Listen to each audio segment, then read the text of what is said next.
Good morning guys, स्वागत है आप सभी का in the live classes of Ranthambore children academy English school.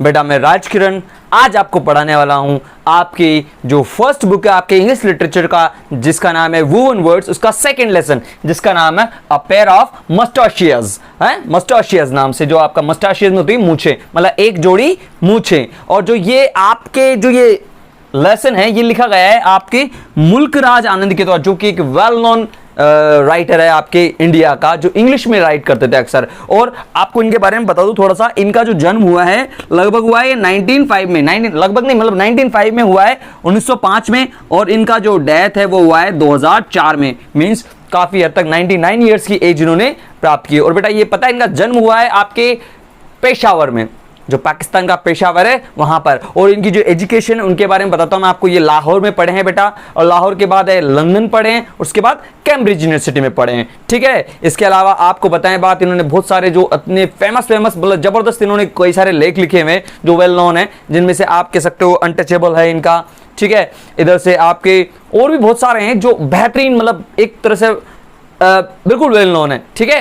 तो इनके बारे में अपन इतना ही जानते हैं, फिलहाल इतना ही जानेंगे। और आगे हम स्टार्ट करते हैं अपनी स्टोरी है उसके बारे में। तो बेटा इनको जो स्टोरी है इसको दो सेक्शन में डिवाइड किया है इन्होंने, ठीक है। और जो फर्स्ट सेक्शन है इसमें इन्होंने, जैसा कि आप इसका टाइटल देख सकते हो, अ पेयर ऑफ मस्टाशियस। मस्टाशियस बोले तो मूछें, ठीक है बेटा। तो ये मूछों की जोड़ी, मतलब इन्होंने क्या है, जैसा कि आप सब जानते हो भारत में, इंडिया में जो मूंछों को एक तरह से अपनी गरिमा, अपनी स्वाभिमान का एक प्रतीक माना जाता है। मतलब इंसान अपनी मूंछों के ताव देकर इस प्रकार से चलता है, समझ लो कि मतलब कुछ भी हो, चाहे वो घर गृहस्थी में कैसा भी हो, राइट। और एक आन बान शान का प्रतीक माना जाता है। यहां पर मूंछों की भी कैटेगरीज हैं, राइट। मूंछों की अलग अलग कैटेगरीज है, पता है। और अपने इंडिया में तो क्या है, मूंछों को आन बान शान का प्रतीक माना जाता है। वहीं आप अगर जैसे लंदन में, कैम्ब्रिज में या विदेशों में कहीं अंग्रेजी लोगों के पास अंग्रेजों के पास, राइट, तो दे कंसीडर देयर क्लोथ्स, उनके कपड़े को, उनके पहनावे को, उनका सूट बूट जो रहन सहन, उनको स्टैंडर्ड माना जाता है, उनके अनुरूप उनका स्टैंडर्ड होता है। लेकिन अपने इंडिया में मूंछों के डिजाइन, मूंछों का स्टाइल, मूंछों का अंदाज जो होता है उसके बेस पर क्या माना जाता है, एक व्यक्ति के स्टैंडर्ड को गिना जाता है, ठीक है बेटा। और इसी बेस पे आपके जो अपना राइटर है मुल्कराज आनंद, उन्होंने वेरियस काइंड्स ऑफ मुस्टाशियस, मतलब अलग अलग प्रकार की जो जो है मूंछें हैं उनका वर्णन किया है। यहां पर इनमें जो फर्स्ट वाली जो मूंछ बताई है, सो इन्होंने वो बताई है लायन मुस्टाक्स, क्या है, लायन शेप वाली, ठीक है। और जो लायन शेप वाली है वो बिल्कुल ऐसी होती है, बिल्कुल बहुत बड़ी बड़ी वाली, ठीक है ना, ऐसी वाली मुस्टैक्स जिसे बोल सकते हो आप, है ना, ऐसी वाली, मतलब बड़ी वाली जो लाइन मुस्टैक्स होती है। और जो लाइन वाली मुस्टैक्स होती है ये वाली बेटा, ये पता है, ये इसमें बताया है आपके राइटर ने, ये रखी जाती थी किसके द्वारा, इनके आपके स्पेशली किंग वगैरह जो होते हैं ना, किंग है आपके, राजा महाराजा जो बड़े बड़े लोग होते थे स्पेशली, है ना, वो रखते थे स्पेशली इन इस प्रकार की बादशाह, शहनशाह जो विक्टोरियस होते थे बिल्कुल कतई, है ना, उनको इस प्रकार की जो किंग मुस्टैक्स, सॉरी लाइन मुस्टैक्स रखते थे, ठीक है। और जो सेकंड उन्होंने बताई थी वो बताइए टाइगर मुस्टैक्स, क्या, टाइगर मुस्टाशियस, ठीक है। और जो टाइगर शेप वाली जो मुस्टैशियस है उसमें ये इसमें तो ज्यादा बाल होते थे, उसमें थोड़ा वही पतली लास्ट में नुकीली वाली होती थी और इस टाइप के शेप में होती थी। लाइक मैं थोड़ी सी वैरायटी बताता हूँ, ये कम मतलब ये भी, इसमें भी क्या है, इनकी जो चोंच है ना वो ऊपर रखी जाती थी। और बेटा ये जो टाइगर वाली थी ना वो स्पेशली जागीरदार, जमींदार या इस प्रकार के जो थोड़े कह सकते हो फेड्यूल, मतलब एक तरह से नॉर्मली कह सकते हो फेडरल सोसाइटी वाले लोग होते थे ना, फेडरल सोसाइटी मतलब जो नॉर्मली जागीरदार वर्ग जो होता था स्पेशली उनके द्वारा रखी जाती थी, ठीक है। एक और इन्होंने बताई साहब, देखो लॉयन आ गया, टाइगर, एक्चुअली मैं आपको इसलिए बता रहा हूं क्योंकि लेसन में बड़ा इंपॉर्टेंट है ये सारी चीजें। तो आपको थोड़ा सा मैं लेसन के बारे में बताऊंगा, उसके बाद बेहतरीन स्टोरी है बेटा, let I will just explain you in a really very well manner, okay, so go for that. तो टाइगर हो गया, लायन वाला हो गया, फिर तीसरा इन्होंने बताया एक गोट शेप वाली, कौन सी बेटा, गोट शेप वाली। इसमें क्या है, जो मूछें हैं उनको थोड़ा नीचे रखा जाता है साहब, इस टाइप से, ठीक है। ये जो मूछें हैं उनको इस शेप में रखा जाता है, ऐसे वाले, ठीक है। और ये जो गोट शेप वाली मुस्टैक्स है ये कौन रखता है पता है आपको, ये रखते हैं स्पेशली आपके जो बिजनेसमैन पर्पज की जितने भी लोग होते हैं ना, कह सकते हो आप ये बनिए जो होते हैं स्पेशली जो कॉमर्शियल पर्पज से कार्य करते हैं, राइट, बनिए हैं या जो शॉपकीपर्स हैं, राइट, या आपके जो ऐसे लोग जो व्यापार से रिलेटेड होते हैं, वो इस प्रकार की जो बकरी या गोट शेप जो मुस्टैक्स रखते हैं, ठीक है। इसके अलावा इसने और भी कई सारी वैरायटी रखाई है मुस्टैक्स की। आपके एक बताई थी शीप वाली, ठीक है, शीप मुस्टैक्स आपके जितने भी जो कूली वूली टाइप के लोग होते हैं ना बहुत ज्यादा, वो रखते हैं इस टाइप की शीप मुस्टैक्स। और एक बताइए आपके माउस वाली, है ना, माउस मुस्टैक्स इनको रखता है कौन? पीजेंट। पीजेंट जानते हो कौन? किसान, मतलब जो किसान वर्ग के लोग होते हैं वो माउस शेप की मुस्टैक्स रखते हैं, ठीक है। एक बताई थी आपके चार्लिन चैपलिन जो होता है ना, आपने देखा हो तो, जिस प्रकार से मान लो ये आपका लिप्स है, ठीक है, ये लोगों का लिप्स है और उसकी इतनी सी रखते हैं, जो रखते हैं ना इतनी सी शेप पे जो मूछें रखते हैं, इतनी सी चार्ली चैपलिन शेप की, ठीक है। ये लोग वो रखते हैं जो स्पेशली मस्खरे टाइप के होते हैं या फिर लोअर कैटेगरी के जो लोग होते हैं ना, वो इतनी आधी, मतलब जो क्लीन शेप भी नहीं रखना चाहते और पूरी भी नहीं रखना चाहते, मतलब मीडियम टाइप के, तो वो ऐसी रखते हैं स्पेशली, ठीक है, जिसे बोलते हैं चार्ली चैपलिन शेप, मतलब मस्खरे टाइप के लोग या फिर नॉर्मली जो लोग होते हैं ना गरीब परिवार के या लोअर कैटेगरी के लोग, तो वो सारे इस टाइप के रखते हैं, ठीक है। तो ये तो भी मैंने आपको वैरायटी बता दी। तो वापस बताता हूं, एक तो लॉयन शेप जो कि राजा महाराजा रखते हैं, टाइगर शेप जो कि जागीरदार जमींदार लोग रखते हैं, और आपके गोट शेप जो कि आपके कॉमर्शियल पर्पस के लोग बाग जो बिजनेसमैन होते हैं वो रखते हैं, ठीक है। उसके बाद शीप वाली आपके कुली रखते हैं, और आपके ये मस्खरे लोग रखते हैं इस प्रकार के, और माउस शेप रखते हैं आपके पीजेंट। तो ये मैंने आपको मुस्टैक्स की शेप बताई, और यहां पर अब आपकी कहानी स्टार्ट होती है, और अपना जो मुल्क राज आनंद है वो आपको इस कहानी का उदाहरण देते हुए कहता है कि जो मूछें हैं वास्तव में, और कह रहा है कि आज जितने भी जो मर्डर्स हो रहे हैं या जितने भी जो क्राइम्स हो रहे हैं, उन सब का कारण क्या है? लोग बागों की अपनी आन बान शान या अपना स्वाभिमान है। लोग बाग जेलेसी की वजह से लोग बाग एक दूसरे को मार रहे हैं, और एक तरह से मतलब यहां पर जो आपका राइटर है वो पूरी तरह से मुस्टैक्स जो मूछें हैं उनको ही कारण मानता है साहब, मतलब मूछों को अपना आन बान शान मानता है, जेलेसी कारण मानता है, और उसी की वजह से लोग बाग मर्डर कर रहे हैं, ऐसा मानना है आपके किसका? मुल्क राज आनंद का, ठीक है बेटा। ये वाला मामला तो यहां तक हुआ। अब इसी का उदाहरण देते हुए अपने मुल्कराज आनंद बोलते कि मैं ना मेरे ही गांव की एक घटना है, बोले क्या कि वहां पर क्या है, दो व्यक्ति थे साहब, है ना। एक का नाम तो था रामानंद सेठ। क्या नाम था? रामानंद सेठ। इनके बारे में थोड़ा सा बता देता हूं मैं बेटा। रामानंद सेठ क्या है जी? एक ऐसा व्यापारी है जो क्या है, स्पेशली पहले तो नॉर्मली गरीब आदमी था, इसके लिए एक वर्ड यूज किया, स्पेशली नवोयु रिच। क्या? एक नवोई रिच, मतलब अभी हाल ही में एक अमीर हुआ है, और अमीर होने का कारण क्या है कि इसने कम कीमत पे धान, बोले तो अनाज खरीद लिया, बहुत सारा कम कीमत पे धान खरीद लिया, और अब इसने इसको हाई रेट्स में बेचा है, और इसके बाद बहुत सारा पैसा हो गया है, और इसका पैसा होने की वजह से क्या है, अब इसके पास ये क्या लोगों को उधार भी देने लग गया, लोगों की चीजें गिरवी रखने लग गया, और पैसा धन मतलब कितना है, साहूकार वर्ग बन गया है ना, साहूकार। और जैसे जैसे इसका पैसा बढ़ा तो अब इसकी क्या एक वो आ गई जनरल सी बात है, इसकी कैटेगरी के लोग तो कौन सी रखते हैं? गोट वाली, गोट शेप रखते हैं ना भाई, ये क्या साहूकार वर्ग के लोग गोट शेप रखते हैं। लेकिन अब जब इसके पास पैसा आ गया तो इसने सोचा कि I have become the king now, I have become the जागीरदार kind of person, right, like federal society का मेंबर बन चुका हूं। तो उसने क्या किया, अपनी मिस्टेक्स को थोड़ा ऊंचा कर लिया, बोले तो कह सकते हो आप टाइगर शेप मूछे रखना स्टार्ट कर दिया, और हल्का सा मतलब बीच की मिडिल, मतलब थोड़ी टाइगर शेप भी और ऊंची कर ली लग देगी मुझे, ठीक है।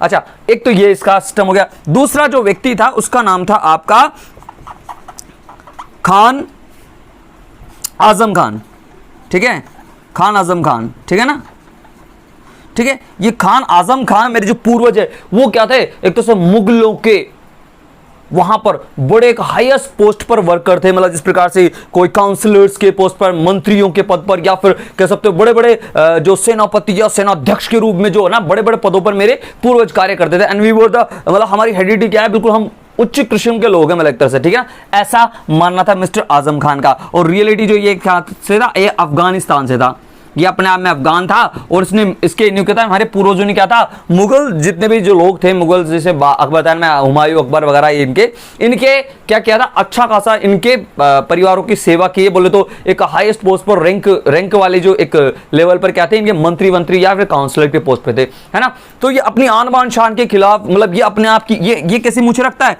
ये अपनी टाइगर शेप रखता है मूछें। ये कैसे रखता है? टाइगर शेप मूछें रखता है, और ये कहता है कि भाई ये वाली मूछें ना सिर्फ हम जैसे लोगों को ही सूट करती है। किसको? आजम खान को, हमको ही सूट करती है, और कोई व्यक्ति ऐसी मूछें नहीं रख सकता। क्यों? क्योंकि ये हमारी एक तरह से कॉपी कर ली लोगों ने, ठीक है, नकल कर ली, ठीक है। ये वाली बात हो गई, तो इस प्रकार की बात हुई। अब एक दिन क्या होता है साहब, ये जो आजम खान है ना, ये आजम खान क्या हुआ, एक दिन जो अपने क्या नाम है इसका, रामानंद सेठ है, इस रामानंद सेठ के पास चला गया साहब। और रामानंद सेठ के पास क्या गया, अपनी जो वाइफ है उसकी नोज पिन, क्या नोज पिन, नाक की बाली कह सकते हो, या एक तरह से थोड़ा सा छोटा सा चीज उसको गिरवी रखने गया। एक्चुअली क्या है कि ये भी है ना, कुछ जमाने में था पैसे वाला, लेकिन अब क्या आन बान शान के चक्कर में लगभग अब इसके पास कुछ पैसा वैसा ना तो कोई जमीन है, कोई जायदाद नहीं है, और अपना घर चलाने के लिए अब इसको कुछ चीजें गिरवी रखनी पड़ रही है, क्योंकि अब तुम जानते हो धान का कीमत तो इस टाइम ज्यादा बढ़ चुका है और अपना कमाई वमाई है नहीं, इसके पास जमीन भी नहीं है जो खेती करे। तो अब इसने क्या, अपनी बीवी की एक जो नोज पिन है उसको क्या गिरवी रखने गया, कहां पर, रामानंद सेठ के पास में। ठीक है, अब रामानंद सेठ के पास पहुंच गया साहब, ये रामानंद सेठ बैठा हुआ था और ये गया साहब नोज पिन रखने। और जिसे नोज पिन रखने गया, जब जैसे नोज पिन को जो रामानंद सेठ था वो घिस कर देख रहा था कि ये क्या अच्छी है कि नहीं है, ओरिजिनल है कि नहीं है, इस प्रकार से देख रहा, तभी जो आजम खान है इसका ध्यान गया उसकी टाइगर शेप मूंछों पर। जैसे ही टाइगर शेप मूंछों पर इसका ध्यान गया तो ये चिल्लाने लगा और इसने 2-3 एक तरह से एब्यूजिव लैंग्वेज वर्ड्स इसके लिए यूज किए। किसके लिए, रामानंद सेठ के लिए। फर्स्ट वर्ड था इसका, ये था अ सीड ऑफ डोंकी। इसने आते भाई आग बबूला हो गया, तो मुझे देखते हैं इस प्रकार की कि भाई ये तूने ऐसी, तेरी हिम्मत कैसे, यू सीड ऑफ डंकी, गधे के बच्चे, या जिस प्रकार की बातें इसने बहुत ज्यादा गलत यूज किया कि तूने, तेरी हिम्मत कैसे हुई। उसने कहा, बोले भाई क्या कर दिया मैंने, कौन बोलता, रामानंद सेठ। और रामानंद सेठ का देखो एक चीज था, ये क्या प्योर बढ़िया बोलते हैं, कहते हैं कि पूरा माइंड, इसका मानना था कि जो ग्राहक जो होता है, कस्टमर जो होता है, वो ऑलवेज सही होता है, बिल्कुल हमेशा सच्चा होता है, और उसकी कभी अपमान नहीं करना चाहिए, वो जो कहेगा वो सच है। उसकी अगर 2 बात भी कहे तो सुन लो, क्योंकि इससे अगर ऐसा किया तो आपका बिजनेस दिनों दिन और दोगुना चौगुना और बढ़ता जाएगा। एक पक्का व्यापारी था ये, तो इसने उसकी बात का बुरा नहीं माना और उसने बोला, जैसे बोला ना, यू सीड ऑफ डंकी, तुमने कैसा किया है, तुम्हारी हिम्मत कैसी हुई ऐसा करने की, और तुम नाली के कीड़े वगैरह, जाने दुनिया भर की बातें इसने बोली। और भी तो उसने बोला, भाई मैंने क्या किया, ऐसा क्या। बोले, देख तू, तेरी शक्ल है, तूने क्या कर रखा है, तू साला हमारी कॉपी करता है, हम शाही लोगों की कॉपी करना चाहता है तू। कौन बोलता है ये, अपना आजम खान बोलता है रामानंद सेठ से। बोले क्यों, बोले देख तेरी जो मुस्टाक्स है, ये तूने मेरे को कॉपी किया है, हम शाही लोगों की शान है, आन बान ऊंची मूछें रख, तेरे को मेरे सामने इस प्रकार की मूछें रखने का तेरा हिम्मत कैसे हुआ। रामानंद बोला, सोचा रामानंद ने कि यार क्या मतलब है, ठीक है। बोले ठीक है यार, बोले कोई बात नहीं भैया, इतनी सी बात तो कोई दिक्कत नहीं है। बोले यार मैं इसको नीचे कर लेता हूं। उसने क्या हुआ, अपना ऑयल्ड जो भी था हल्का सा हाथ, उससे अपनी मूंछ को नीचे कर ले, जिस प्रकार से डेड फ्लाई होती है, एक तरह से मरी हुई मक्खी की तरह, एक तरह से अल्फाज दिया गया आपकी इसमें बुक में, मरी हुई मक्खी की तरह अपनी मूंछ को नीचे कर दिया। ठीक है, नीचे कर दिया और वो बोला कि यार टेंशन मत ले, इतनी से में क्या दिक्कत है, मैं तो अपना बिजनेसमैन है और तुम तो भगवान हो यार, ग्राहक हो, जैसे नाराज मत हो, मैं कर लूंगा सब। इस प्रकार से उसको नाराज करते हुए उसने बोला, तुम तो बताओ क्या है। ठीक है, और उसको पेमेंट कर दिया। बोले ये पैसा लो तुम्हारा। ठीक है, और जाते वक्त जैसे ही वो गया, आजम खान जाने लगा और एकदम पलट के देखा उसने, और देखा तो फिर वो गुस्सा आ गया उसको। बोले तुमने मुझे धोखा दिया है। और रामानंद बोला कि भाई धोखा कैसे दे दिया दादा, मैंने तेरे को बराबर से पैसा दिया है, जो भी तूने चीज दी ना उसका जितना अमाउंट था उतना दे दिया। ध्यान रखना, आज की तारीख में तुम्हें पता है सरकार क्या बोल रही है, कि सरकार ने बोल दिया सोने के भाव गिरने वाले, फिर भी मैं तेरी ऐसी घटिया या छोटा सा जो सोना है उसको ले रहा हूं। ठीक है, तेरे को बराबर पैसा दिया है, कोई मैंने तेरे साथ धोखा वोखा नहीं किया। बोले नहीं नहीं, मैं इसकी बात नहीं कर रहा हूं, मैं बात कर रहा हूं, तूने क्या बोला था मेरी दोनों मूछें नीचे करनी, तूने एक तो नीचे कर ली, एक ऊंची कर रखी है। अब भाई रामानंद को गुस्सा गया, क्योंकि रामानंद का तो काम निकल चुका था। रामानंद ने बोला, बोले ऐसी बात है, तू छोटा सा तो कस्टमर है मेरा, तेरी तुझे क्या लगता है मैं तेरी हर बात मानूंगा है, तुझे ऐसी बात है, अगर तुझे मेरी दूसरी मूंछ भी नीचे करवानी है ना, तो तू कोई बड़ा ग्राहक बन गया तो तेरी बात मानू। बोले अगली बार जा तू, अगर कोई बड़ा सा चीज लेके आएगा, बेशकीमती चीज, उसको मेरे पास गिरवी रखने आ, देन मैं इसको भी नीचे कर लूंगा, कोई दिक्कत नहीं है। उसने कहा ठीक है साहब, ये वाली बात हो गई। उससे दुनिया भर की बातें, ग्यू स्वाइन वगैरह, सुअर दुनिया भर की बातें कही इससे। ठीक है, वो चला गया साहब, घर गया, और साहब उसके तो दिमाग में बस बातें चल रही, किसके, आजम खान के, कि मेरी आन बान शान के खिलाफ है ये, इसकी इतनी हिम्मत हुई, इतने घटिया लोग, इतने छोटे छोटे लोग मेरी कॉपी कर रहे हैं, ये तो भाई हमारे बिल्कुल आन बान शान के खिलाफ है। तो घर गया और अपनी जो एक पुराने, मतलब कितना एक पुश्तैनी जो एक हार था साहब, राइट, बहुत ज़बरदस्त वाला, एक पूरा कह सकते हो आप, एक बड़ा सारा, एक गजब वाला, एक बेहतरीन डिज़ाइन का जो एक हार था, उस हार को ये लेकर आ गया साहब। कौन, अपना आजम खान। और आकर किसके पास आ गया, रामानंद सेठ के पास आ गया। और रामानंद सेठ से बोला, ले बोले ये हार रख, ये देख कितना महंगा है, और इसको रख, और इसको गिरवी रख रहा हूँ मैं तेरे को, और इसको दे, और उसके बदले में पैसे दे मेरे को, और अब तेरी मूछें ना ये नीची कर। जब रामानंद सेठ ने देखा और यार गजब मामला, गजब शानदार, मतलब एंशियंट, कितनी गजब बेशकीमती चीज़ है, तो पुराना सोना तो गजब ही होगा ना, आज तो मिक्सिंग करने लगे बहुत सारे लोग, तो ठीक है। उसने बोला इट्स ओके, चलो ठीक है, बोले यार इतनी सी बात, लाओ चलो इसको लो, और उसने अपनी मूंछ को नीचे कर लिया और उसका पेमेंट करके दे दिया, और आजम खान जी वापस जाने लगा और वापस एकदम टर्न किया, तो उसने क्या किया, अपनी एक मूंछ वापस ऊंची कर ली। फिर भाई गुस्सा आ गया, आग बबूला हो गया आजम खान, बोले तेरी इतनी हिम्मत, तू मेरे को बार बार धोखा दे रहा है, मैंने 10 बार किए तेरे से कि तू अपनी मूंछ नीचे रख, है फिर भी तू नीचे नहीं। फिर वापस वो बोला कि तेने क्या प्रॉपर्टी में ले लिया क्या, ऐसी बात है, मेरे को ये मूंछ नीचे रखने वाली बात नहीं है। अगर वास्तव में तू मेरी मूंछें नीचे रखना चाहता तो तू, ये पूरे गांव वाले खड़े इनके सामने मैं कहता हूं तू अपनी सारी प्रॉपर्टी मुझे बेच दे, और देन मैं अपनी दोनों मूंछें नीचे कर लूंगा। आजम खान ने कहा यार ये तो तगड़ी वाली बात हो गई, और मेरी इज्जत का सवाल है? ऐसा कैसे हो सकता है? उसने बोला ठीक है, बोला वो घर पे गया, उसने सोचा कि मेरी यान बान सारा सिस्टम, हालांकि वैसे ही वो कंगाल था, लेकिन फिर भी उसने जितना भी था, घर बार मकान जाग जमीन जितने भी थे, गहने वहने सारे आकर उसने क्या किया, इसके पास आ गया, किसके पास, आपके रामानंद सेठ के पास आ गया। उसने बोला ले ये सब गिरवी रख, उनको सबको ले ले तू, ठीक है, लेकिन तेरी मूंछें नीचे होनी चाहिए। रामानंद सेठ ने देखा वाह यार चतुर जात है, आप जानते हो जो बिजनेसमैन होते बड़े माइंडेड होते हैं। उसने कहा ठीक है, लिया उसने सारा स्टम्प लाया और स्टाम्प पे लिख लिया, कर लिया सारा मामला, और लिख लिया के उसने उसको कर दिया, और पूरे गांव के सामने जो रामानंद था उसने क्या किया, अपनी मूंछें बिल्कुल नीचे कर ली, साहब कोई दिक्कत वाली बात नहीं। उसने कहा हाँ ठीक है, और उसने बात मान ली, बोले ठीक है भाई साहब मेरी मूंछें नीची है साहब, सबके सामने उसने कह दिया। और अपने जो आजम खान था उसने अपनी मूंछें बिल्कुल ताव देते हुए बोले ये है मेरी शान, मेरी यान बान, इसको केवल मैं ही रख सकता हूँ और कोई नहीं रखता। इस प्रकार की बात को करते हुए वो तो उधर से निकल जाता है। कौन?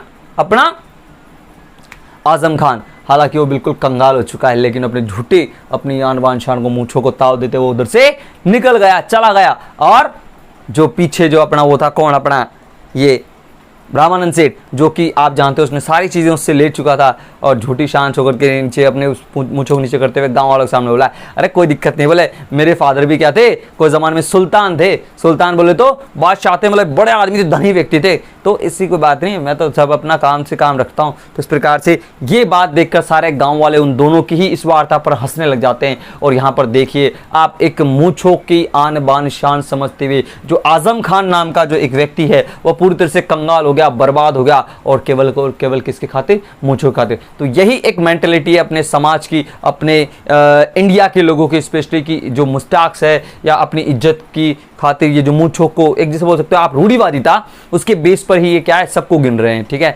मतलब सब चीज़ों को उसके लेवल पे आंकते हैं, ठीक है। तो ये चीज़ें हैं, इसके बेस पर ये व्यक्ति कंगाल हो गया। तो आई थिंक इसमें आपके एक तरह से सटायर किया गया है, मतलब एक तंज कसा गया है समाज के ऊपर कि लोग बाग क्या करें, इस प्रकार की विचारधारा से दूर हटें। अब जो एक तरह से 21st सेंचुरी, अब तो 22nd सेंचुरी या 21st सेंचुरी जो भी है आने वाला है, तो उसके बेस पर बेस्ट से बेस्ट करें, ठीक है ना। लेने की बात ये है जो कि चल रहा है, और हमें इस प्रकार की जो छोटी मिथ्या भ्रम है, झूठे दिखावे हैं, इनसे दूर रहना चाहिए, ठीक है। अच्छा, तो ये आपके इसका जो स्टोरी है उसका सारांश था, ठीक है, समरी था बेटा, and I hope that you would have understood. And अगर कोई दिक्कत हो तो आप कमेंट बॉक्स में बताइए, I'll try my best to make you understand next time. Okay, so thank you, have a nice day, see you next time, thank you.